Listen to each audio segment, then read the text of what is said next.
ভারতের রাজনীতিতে মাঝে মাঝেই এমন কিছু মুখের উদয় হয় যারা খুব অল্প সময়ের মধ্যেই তরুণ প্রজন্মের কাছে একেবারে আইকন হয়ে ওঠেন। ভাবুন তো, একটা সময় যাকে বলা হতো বিকল্প রাজনীতির পোস্টার বয়, টিভি স্ক্রিনে যার আত্মবিশ্বাস আর ডেটা নির্ভর কথাবার্তা সবাইকে চমকে দিত, সেই মানুষটাই আজ সবচেয়ে বড় রাজনৈতিক বিতর্কের কেন্দ্রবিন্দুতে। আজ আমরা কোনো পক্ষ না নিয়ে একদম নিরপেক্ষভাবে বিশ্লেষণ করব এই অভাবনীয় রাজনৈতিক পালাবদলের পেছনের আসল গল্পটা ঠিক কী। বিষয়টা নিয়ে একটু গভীরভাবে চিন্তা করলেই একটা অদ্ভুত প্যারাডক্স চোখে পড়বে। কিভাবে একজন দুর্নীতিবিরোধী আইকন রাতারাতি এমন একটা রাজনৈতিক বিতর্কের কেন্দ্রবিন্দু হয়ে উঠলেন? এটাই কিন্তু আমাদের আজকের এই আলোচনার মূল ফোকাস। পুরো ঘটনাটা পর্যায়ক্রমে বোঝার জন্য আমরা কয়েকটি ধাপে এগোব।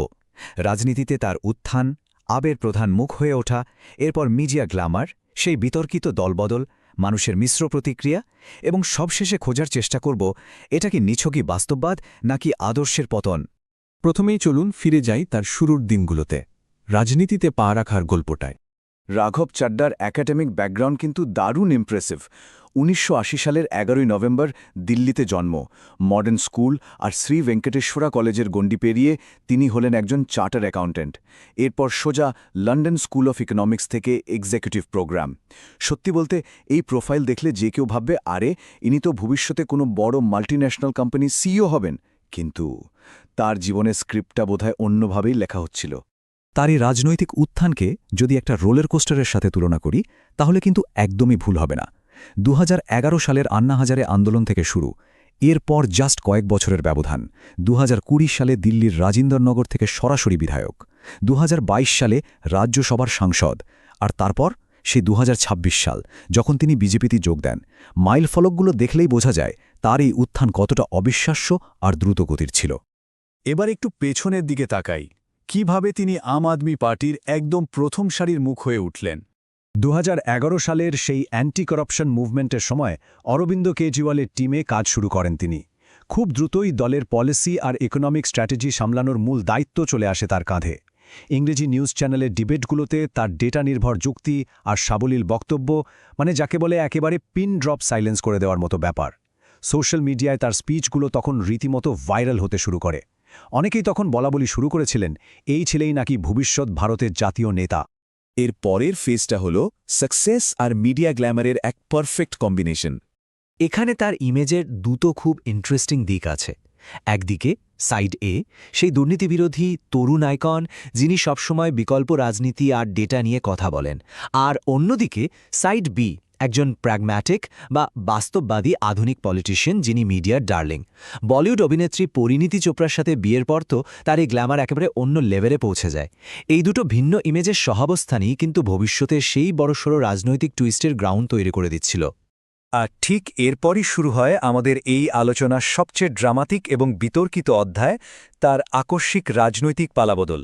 সালটা ২০২৬। এই একটা সাল জাতীয় রাজনীতিতে বলতে গেলে একটা ভূমিকম্প তৈরি করে দেয়।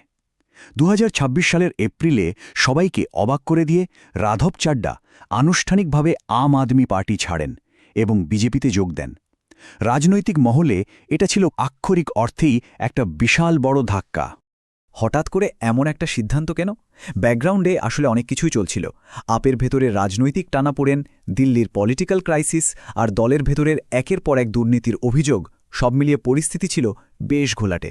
তবে যারা রাজনীতিটা খুব কাছ থেকে ফলো করেন তারা একটা ব্যাপার খেয়াল করেছিলেন, বিজেপির বিরুদ্ধে রাঘব চাড্ডার ক্রমশ নীরব হয়ে যাওয়া, মানে তার রাজনৈতিক স্ট্যান্সে যে একটা সূক্ষ্ম পরিবর্তন আসছিল সেটা বেশ স্পষ্টই বোঝা যাচ্ছিল।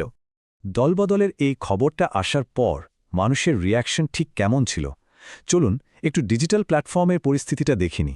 ডিজিটাল দুনিয়ায় রিয়াকশনটা ছিল মারাত্মক।